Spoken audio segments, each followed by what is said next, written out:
What's the worst job you've ever had? Cool. I bet it didn't involve drowning in human shit. I'm Brett, and this is Are You Shitting Me? Something I learned while avoiding real responsibilities. Let me ask you something. Do you hate your job? Like, really hate it?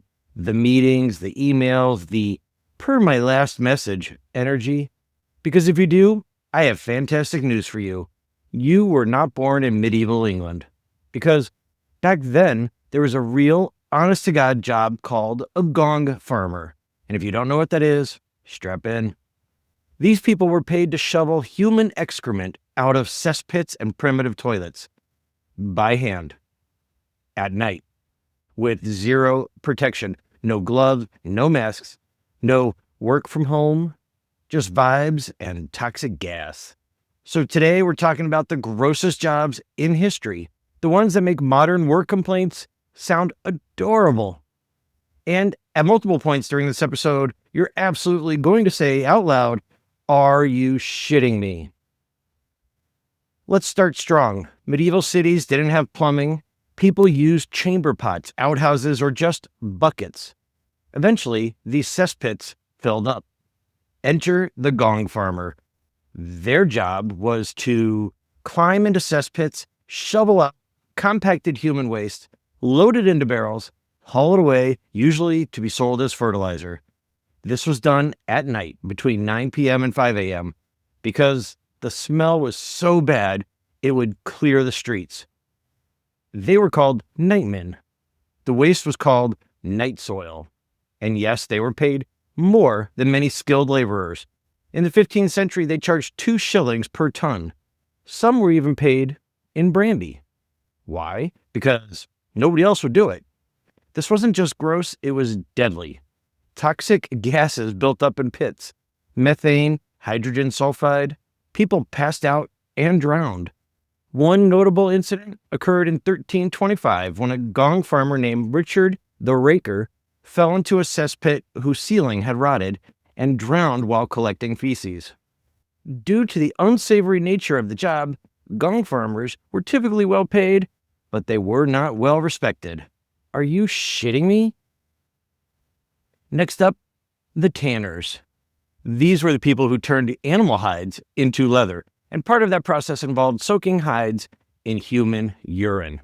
Why? Because urine contains ammonia, which helps break down tissue and loosen hair from the skin. So entire neighborhoods collected piss. Kids gathered it in pots on street corners. Tanners soaked hides in it for days, then scraped the hair and flesh off by hand. The smell was so bad that tanneries were banned from cities. They had to operate on the outskirts, where the poor lived.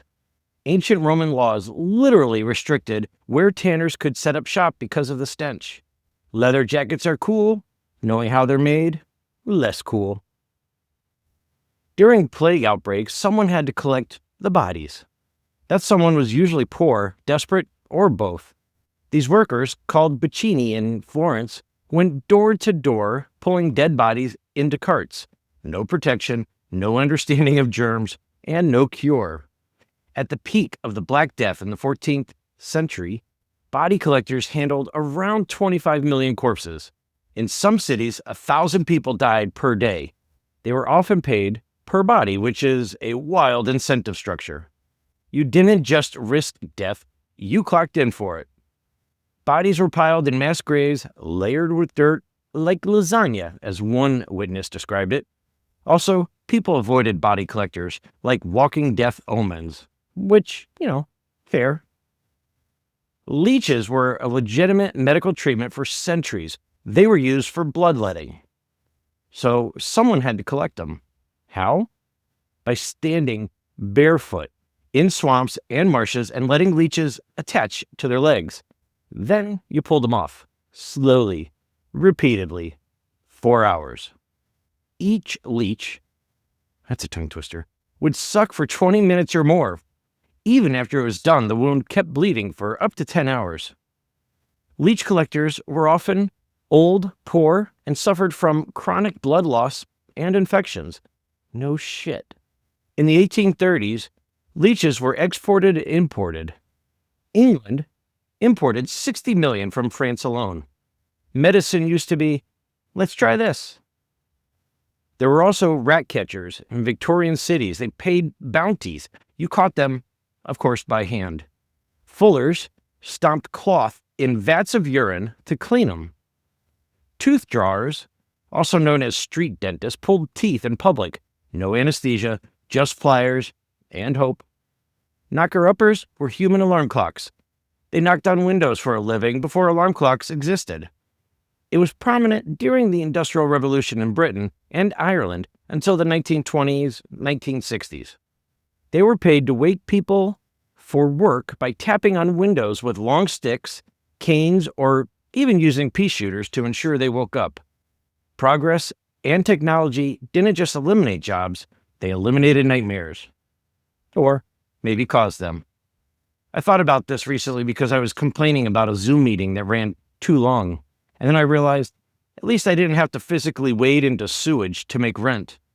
At least I didn't risk dying from toxic gases. At least nobody avoided me in the street because I smelled like death. Perspective, right? So yeah, your job might be stressful. Your boss might be annoying. Mondays still suck. Check out our Monday episode. But at no point today did you wade into human waste, soak leather in piss, drag plague bodies through the streets, or let leeches drain your blood for hours.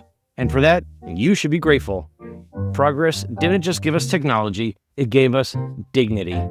The next time work pisses you off, take a breath and remind yourself, at least I'm not a professional shit miner. Are you shitting me? I'm Brett. Join me next time when we talk about